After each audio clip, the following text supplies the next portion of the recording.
Écoutez ça. Avoir accumulé de Non, nombreux... attends. Je voulais comprendre comment les oiseaux trouvent leur Un chemin. monde où les objets se propagent parfois comme des ondes. Les particules quantiques peuvent être à plusieurs endroits à la fois. Elles savent également communiquer entre elles. Voilà. Je voulais comprendre comment les oiseaux trouvaient leur chemin. Ben oui. Comment ils le trouvent? Finalement, après avoir accumulé de nombreuses données, il n'y avait qu'une seule explication possible à ce que j'avais observé. Henrik étudie la théorie la plus répandue. Les rouges-gorges s'orienteraient par rapport au champ magnétique terrestre. Son laboratoire ressemble à une immense cage à oiseaux. Ouais, bon, écoute, attends. C'est bon, là. Je vais vous dire. Situé dans l'hémisphère droit. J'ai eu un oiseau sur mon balcon tout le long. Rouge-gorge se trouverait donc dans ses yeux. Oui, comme nous. Je vais vous montrer ce qui se passe au niveau de mes yeux à moi. Nos yeux nous servent avant tout à voir, mais ils possèdent aussi un second mécanisme de détection de la lumière. Ah, on s'en fout. Si je...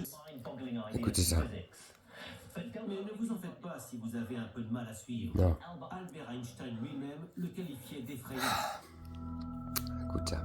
Ce principe s'appelle l'intrication quantique. Mais non.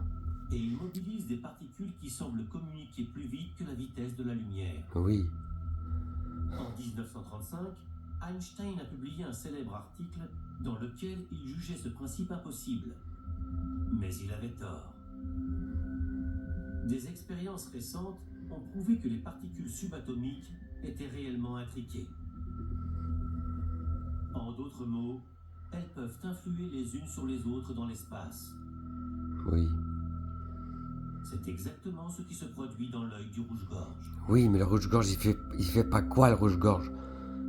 Le rouge-gorge, il regarde pas. Quand atteint l'œil du rouge-gorge, il se forme ce que l'on appelle une paire d'électrons intriqués. Oui. Je vous explique comment ça marche. Oui. Chaque électron peut avoir deux états.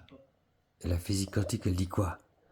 Ces électrons intriqués, tant qu'on les contrôle pas, tant qu'il n'y a pas un organe de contrôle, on ne sait pas qu'est-ce qu'ils sont. L'oiseau, il réfléchit pas à ce qu'ils sont, il va pas les regarder. Il va suivre son instinct, il va suivre l'électromagnétisme de la Terre. Il n'y a que nous, les humains, qui essayons de contrôler ce que nous allons voir.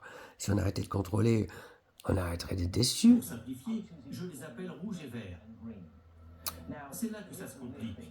Tant que je n'ai pas effectué de mesure, Voilà. l'électron n'est ni l'un ni l'autre. Il a dit l'un ni l'autre. À la fois. Mais pour l'oiseau, il est ni l'un ni l'autre, mais l'oiseau, il arrive à son but.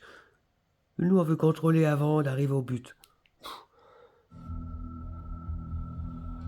Imaginez les électrons comme des disques en rotation. Eh bon, ça, ils ont Ils fait. sont à la fois rouges et verts. Bref, il va tirer, vous allez voir. Bref. Là, écoutez. C'est ce lien mystérieux qui est la clé du secret de la boussole du rouge-gorge. Non. Le lien, c'est que le rouge-gorge, terrestre qui modifie le résultat obtenu. il regarde pas le résultat. Il va au but, c'est tout. Près de l'équateur, les électrons seront rouges et rouges. Tandis que plus près du pôle, ils seront rouges et verts. Oui, puis alors. C'est ainsi que la boussole chimique du rouge-gorge lui indique sa direction. Mais comme nous, on doit suivre notre boussole chimique et arrêter de vouloir la contrôler. Le champ magnétique terrestre, aussi faible soit-elle, modifie la façon dont les électrons s'intriquent dans l'œil du rouge-gorge. Et c'est ce qui oriente l'oiseau. Bah oui, ça devrait nous orienter aussi. Mais l'oiseau, il réfléchit pas. D'accord? L'oiseau, il n'analyse pas. Laissez aller faire les choses.